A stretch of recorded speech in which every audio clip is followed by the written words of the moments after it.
I miss you guys. I hope that you're having fun doing whatever you're doing that isn't going to school. I have been really bored, but I'm gonna read you this book. It's called Scrawny Cat. You guys know I love cats. I wish mine were in here right now. I'd put them in the video. This book's like a little bit sad, but it's got a good ending. Okay. A scrawny cat crept down the street. He was lonely, he was little, he was lost.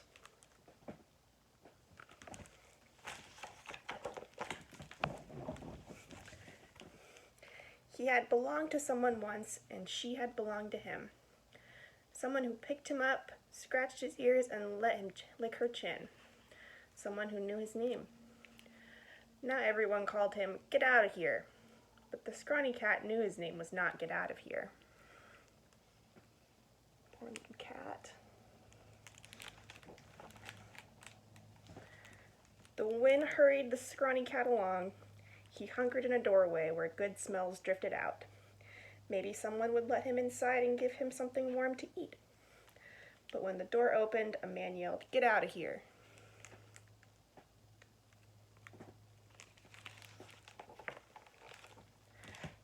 So the scrawny cat bolted down the street straight into a big dog. "Grr," growled the dog. The skittery scrawny cat raced away all the way back to the dock. "Grr," growled the big dog right behind. Oh, here.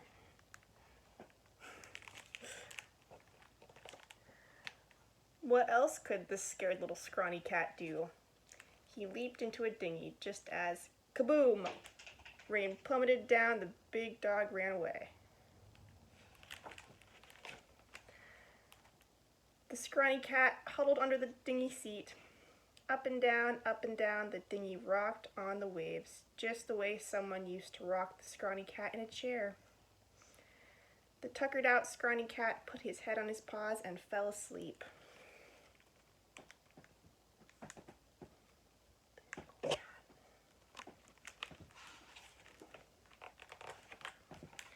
The wind blew, the waves crashed, the rope tying the dinghy to the dock snapped. Uh-oh.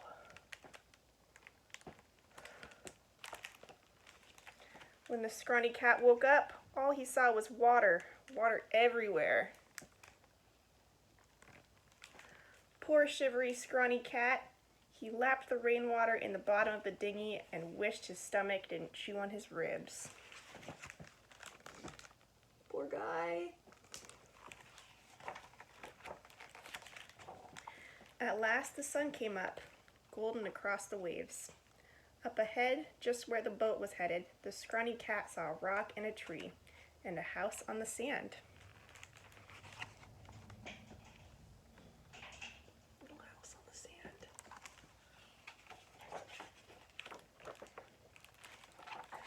A woman came out of the house.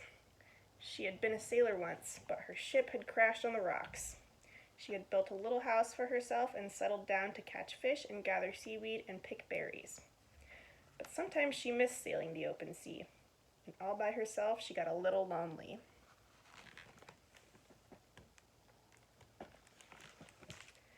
Now she came down to the shore to see what the storm had blown in.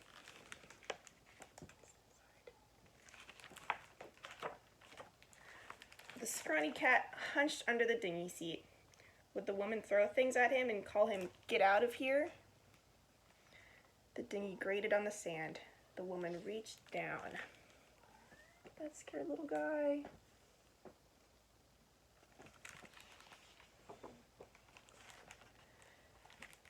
She picked the scrawny cat up. "How did you get way out here all by yourself?" the woman said. "You must be quite the sailor cat."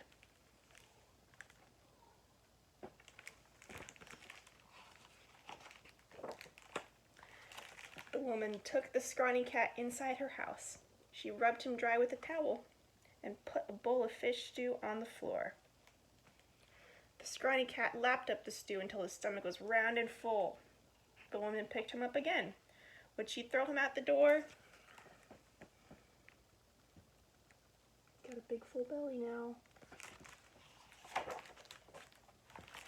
Not at all. She sat in a rocking chair and scratched the scrawny cat's ears. "I've been wanting some company," the woman said, "and here you come, sailing in like a regular skipper." The scrawny cat purred. "Skipper, that's what I'll call you," the woman said. "I'm Emma." Skipper purred harder and licked Emma under her chin. Aww.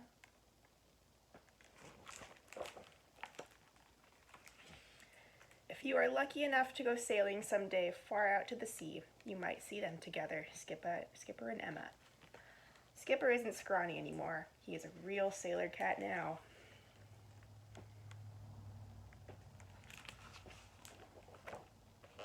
But best of all, Skipper belongs to Emma and Emma belongs to Skipper.